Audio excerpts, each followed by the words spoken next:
ബഹുമാന്യരെ,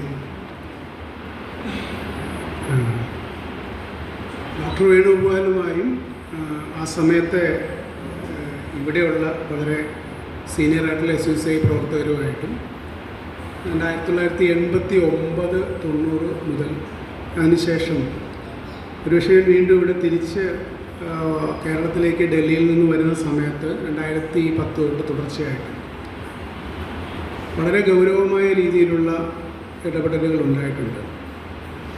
പലരും പറയുന്നത് പോലെ, ഇപ്പോൾ പലരും ആവർത്തിച്ച പോലെ മിനിയാണ് ഒരു പക്ഷേ ഞങ്ങളുടെയൊക്കെ ഒരു സ്റ്റുഡൻറ്റ്, ഒരു ഹീറോ എന്ന് പറയും. കാരണം ചങ്ങനാശ്ശേരിയിലെ ഈ തെരുവോരങ്ങളിലെ മിനിയുമായിട്ട് ഒരുപാട് സംവാദങ്ങൾ നടത്തിയിട്ടുണ്ട്. ആ സംവാദങ്ങളിലെല്ലാം തന്നെ എത്രമാത്രം ഈ പറയുന്ന ഒരു രാജ്യഭാവന എന്ന് പറയുന്നത് എത്ര വ്യത്യസ്തമായി കൊണ്ടു നടന്നിട്ടുള്ളൊരു ഒരു ഒരു യുവ വ്യക്തി എന്നുള്ള രീതിയിൽ, പക്ഷേ അതിൻ്റെ ഒരു വിദ്യാഭ്യാസം, ആ ഒരു ബോധ്യം കൈവരുന്ന രീതി ഈ പ്രസ്ഥാനത്തിൽ ഉണ്ട് എന്നുള്ളതിൻ്റെ ഒരു തിരിച്ചറിവാണ് എനിക്ക് അക്കാലത്തുണ്ടായിരുന്നത്. രാഷ്ട്രീയപരമായി വളരെ വ്യത്യസ്തമായ രീതിയിലായിരുന്നെങ്കിലും നിരന്തരമായ സംസാരം ഉണ്ടായിട്ടുണ്ട്. നേരിട്ട് ഈ SUCI കമ്മ്യൂണിസ്റ്റ് പാർട്ടിയുമായിട്ട് അങ്ങനെ ഒരു സൗഹൃദം, പ്രത്യയശാസ്ത്രപരമായിട്ടുള്ള ഒരു മമത എന്നിവയൊഴിച്ചാൽ ഗൗരവമായ രീതിയിലുള്ള അത്തരത്തിലുള്ള ഇടപെടലുകളൊന്നും പാർട്ടിയുമായിട്ട് ഞാൻ നടന്നിട്ടില്ല. പക്ഷെ എന്നാലും പാർട്ടിയുടെ വിവിധ ആലപ്പുഴ സമ്മേളനം, എനിക്ക് തോന്നുന്നു 89 സമ്മേളനത്തിലാണെന്ന് തോന്നുന്നു, അതിനുശേഷവും ഞങ്ങൾ കുറച്ച് ആളുകൾ അവിടെ പോവുകയും വ്യത്യസ്തമായ ഒരു കമ്മ്യൂണിസ്റ്റ് രീതി എന്താണെന്നുള്ളതിനെ പറ്റി ഉള്ള ഒരു മനസ്സിലാക്കൽ എന്ന് വെച്ചാൽ അതൊരു പുതിയ രീതിയെ ഒട്ടും തന്നെ അംഗീകരിച്ചുകൊണ്ടുള്ള മനസ്സിലാക്കലല്ല, ഒരു വിമതപക്ഷത്തു നിന്നുള്ള മനസ്സിലാക്കൽ എന്നുള്ള രീതിയിൽ പോയിരുന്ന് കേട്ടതിൻ്റെ അനുഭവത്തിലും അതിനുശേഷം എനിക്ക് തോന്നുന്നത് ഈ നമ്മളീ പറയുന്ന ഒരു ജനകീയ സമര പ്രസ്ഥാനവുമായി ബന്ധപ്പെട്ട് ഞാൻ ഇടപെട്ടിട്ടേ ഇല്ല. പക്ഷെ കേരളത്തിലെ വളരെ നിർണായകമായ സാമൂഹിക ഇടപെടലുകളിൽ, വിശേഷിച്ചും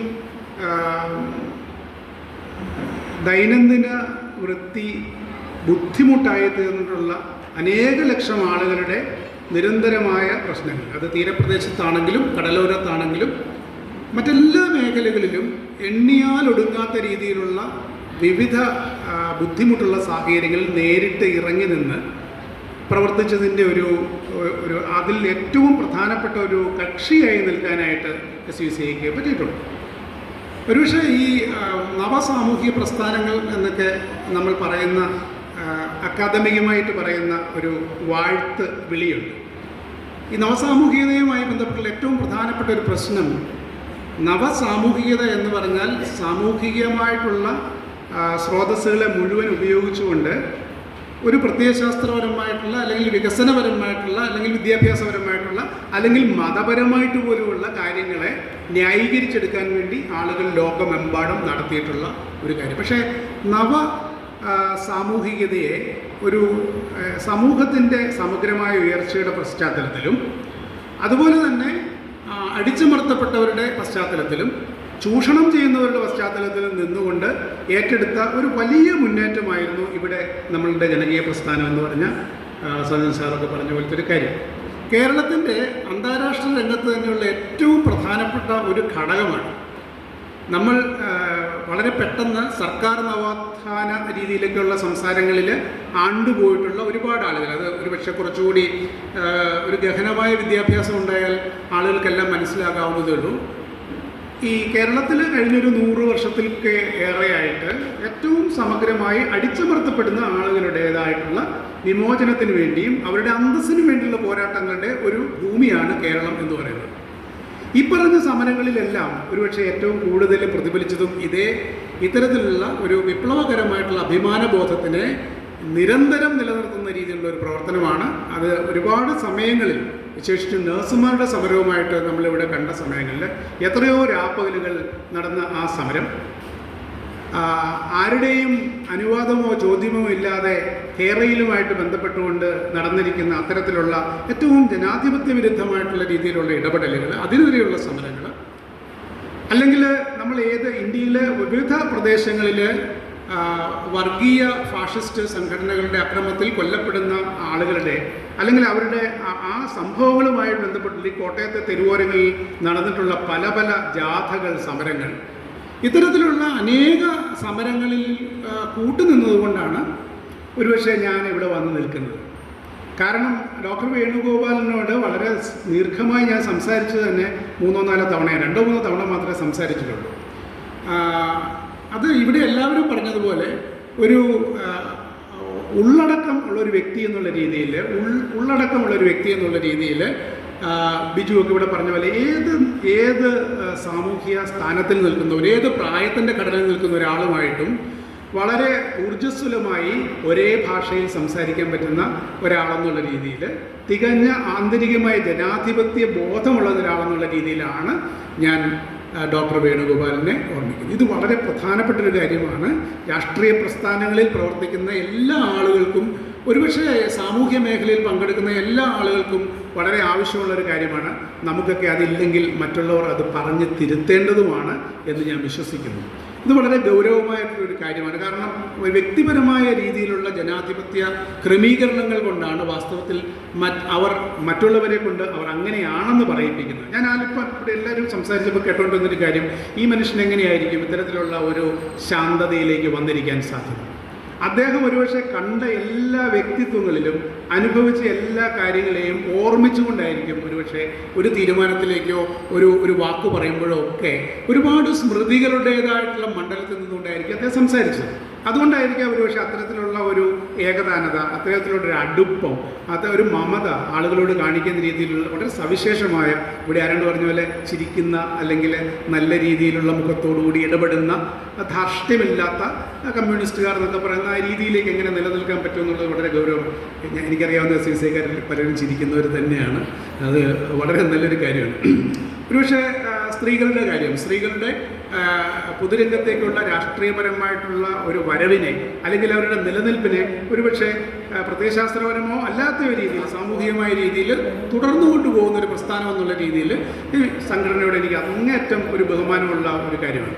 ഏറ്റവും പ്രധാനപ്പെട്ട കാര്യം വിദ്യാഭ്യാസവുമായി ബന്ധപ്പെട്ടൊരു കാര്യം. പ്രൈമറി വിദ്യാഭ്യാസത്തിലെ കാര്യങ്ങളെപ്പറ്റി അലീന ഇവിടെ സൂചിപ്പിച്ചു. അതിനുശേഷം സെക്കൻഡറി വിദ്യാഭ്യാസത്തിലേക്ക് വന്നു.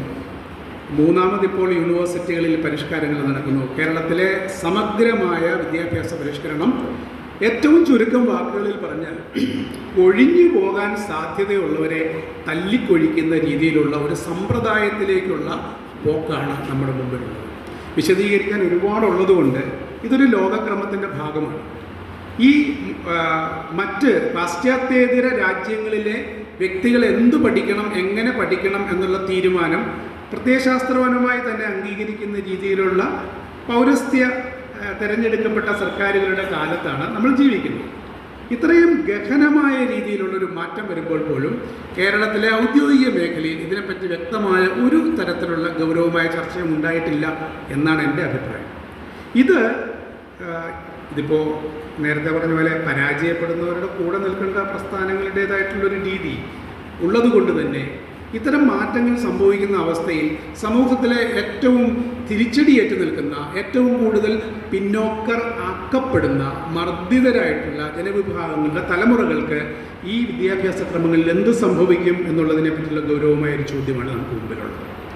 മൂന്നാമതൊരു കാര്യം, ലോകമെമ്പാടും വലതുപക്ഷ ചിന്തകൾ എന്ന് വെച്ചാൽ വലതുപക്ഷ ചിന്തകൾ എന്ന് പറഞ്ഞാൽ ഒരുപക്ഷെ ദരിദ്ര ജനവിഭാഗങ്ങൾക്കെതിരായിട്ടുള്ള അപഹാസ്യപരമായ കാര്യങ്ങൾ, കുടിയേറുന്ന ജനതകൾക്കെതിരായിട്ടുള്ള അക്രമങ്ങൾ, അഭയാർത്ഥികളെ മുക്കിക്കൊല്ലൽ, അല്ലെങ്കിൽ പ്രത്യേക മതവിഭാഗങ്ങളിലെ ആളുകളെ സൗകര്യങ്ങളിൽ നിന്ന് ഒഴിച്ചു നിർത്തൽ, പേടിപ്പിക്കൽ, മനുഷ്യാവകാശങ്ങൾ ലംഘിക്കൽ എന്നുള്ള എല്ലാ കാര്യങ്ങളും ഒരുപക്ഷെ സമഗ്രമായി കഴിഞ്ഞ 15-20 വർഷമായിട്ട് ലോകമെമ്പാടും തുടർന്നു വരികയാണ്. ഇത് നമുക്ക് പോപ്പുലിസം എന്നും മറ്റു പല രീതിയിലുള്ള വാക്കുകളൊക്കെ പലരും പറയുന്നുണ്ട്. പക്ഷേ അതൊന്നും അല്ലല്ലോ കാര്യം എന്താണെന്ന് ചോദിച്ചു കഴിഞ്ഞാൽ ഇത്തരത്തിലുള്ള മാറ്റങ്ങൾ, ഇത്തരത്തിലുള്ള ഒറ്റപ്പെടുത്തിയുള്ള അക്രമങ്ങൾ, സമൂഹത്തെ ഛിന്നഭിന്നമാക്കുന്ന രീതിയിലുള്ള പ്രസ്താവനകളും പ്രവർത്തനങ്ങളും, ഇത്തരത്തിലുള്ള കാര്യങ്ങൾ ഭൂരിപക്ഷ പാർലമെൻറ്റ് ഘടകങ്ങൾ, അതുപോലെയുള്ള ജനാധിപത്യ നിർണയ ഘടകങ്ങൾ കൈകാര്യം ചെയ്യുന്ന രാഷ്ട്രീയ പാർട്ടികൾ അത്തരത്തിലുള്ള രീതിയിലേക്ക് പോകുമ്പോൾ എങ്ങനെ ഇതിനെ ഒരു ജനകീയ പ്രതിരോധത്തിലേക്ക് കൊണ്ടുവരാമെന്നുള്ളതാണ് പ്രധാനപ്പെട്ട ഒരു പ്രശ്നം. ഇതിപ്പോൾ അമേരിക്കയുടെ കാര്യത്തിലോ തന്നെ, പോളണ്ടിൻ്റെ കാര്യത്തിലോ തന്നെയാണ്, ജർമ്മനിയുടെ കാര്യത്തിലോ തന്നെയാണ്, യൂറോപ്പിൽ ആസകലം വളരെ വ്യത്യസ്തമായിട്ടുള്ള ഒരു മനുഷ്യവിരുദ്ധ സംസ്കാരം ജനിച്ചു വരുന്നു. അമേരിക്കയിൽ ഇന്ന് ധാരാളം യുവാക്കൾ അവരുടെ സർവകലാശാലകളിൽ പാലസ്തീനിയൻ അനുകൂല പ്രകടനങ്ങൾ നടത്തുന്നതിൻ്റെ പേരിൽ തല്ലുകൊണ്ടുകൊണ്ടിരിക്കുകയാണ്. ഇത്തരത്തിലുള്ള രണ്ട് രീതിയിലുള്ള ഒരു തരംഗം യൂറോപ്പിലും അതുപോലെ തന്നെ സംഭവിക്കുന്നു. രണ്ട് രീതിയിലുള്ള തരംഗമുണ്ട്. പക്ഷേ ഭരണപക്ഷത്തിൻ്റേതായിട്ടുള്ള അല്ലെങ്കിൽ ഒരു പവർഫുള്ളായിട്ടുള്ള ആളുകളുടേതായിട്ടുള്ള കാര്യങ്ങൾ തല്ലുകൊള്ളിൻ്റേതല്ല, മറിച്ച് ആക്രമിക്കുകയും നിരന്തരമായി കൊല ചെയ്യുകയും ചെയ്യുന്നതിൻ്റെ ഒരു രീതിയാണ്. ഈ പാലസ്തീനികളുടേതായിട്ടുള്ള സാഹചര്യത്തെ ഏതാണ്ട് പൊതുരംഗത്ത് നിന്ന് മറന്നു നിൽക്കുന്ന ഒരു അവസ്ഥയിലാണ് വീണ്ടും ഇത്തരത്തിലൊരു കാര്യം ഉണ്ടായത്. ഇത്തരത്തിലുള്ള ജനകീയ പ്രതിരോധങ്ങളുടേത് കൂടിയുള്ള ഒരു സമകാലിക അവസ്ഥ എങ്ങനെയാണ് ഒരു പ്രസ്ഥാനം എന്നുള്ള രീതിയിലും മറ്റു രീതിയിലുള്ള മറ്റു രീതിയിലുള്ള സഹകരണങ്ങളിലൂടെയുള്ള സാമൂഹിക ഒരു പ്രവർത്തന വ്യവസ്ഥ എങ്ങനെയാണ് നമുക്ക് മുന്നോട്ട് കൊണ്ടുപോകാൻ പറ്റുക എന്നുള്ളതിനെ പറ്റിയുള്ള ഒരു ആലോചനയാണ് ഈ സമയത്ത് എനിക്കുള്ളത്. അതുകൊണ്ട് ഡോക്ടർ വേണുഗോപാലിന് അദ്ദേഹത്തിൻ്റേതായിട്ടുള്ള സംഭാവനകളെ അല്ലെങ്കിൽ അദ്ദേഹവുമായിട്ടുള്ള ഈ വളരെ ചുരുക്കത്തിലുള്ള ചില സ്മരണകൾ മാത്രമേ എനിക്കുള്ളൂ. എന്നിരുന്നാലും കേരളത്തിലെ ഏറ്റവും നിർണായകമായ ഒരു ജനകീയമായിട്ടുള്ള ഒരു ശബ്ദം നിലനിർത്തുന്ന ഒരു പ്രസ്ഥാനത്തിൻ്റെ വളരെ ദീർഘകാലത്തെ ഒരു നേതൃസ്ഥാനത്ത് നിന്ന ഒരാളെന്ന ഏറ്റവും ബഹുമാനത്തോടു കൂടി അദ്ദേഹത്തെ ഓർമ്മിക്കുന്നു. നമസ്കാരം.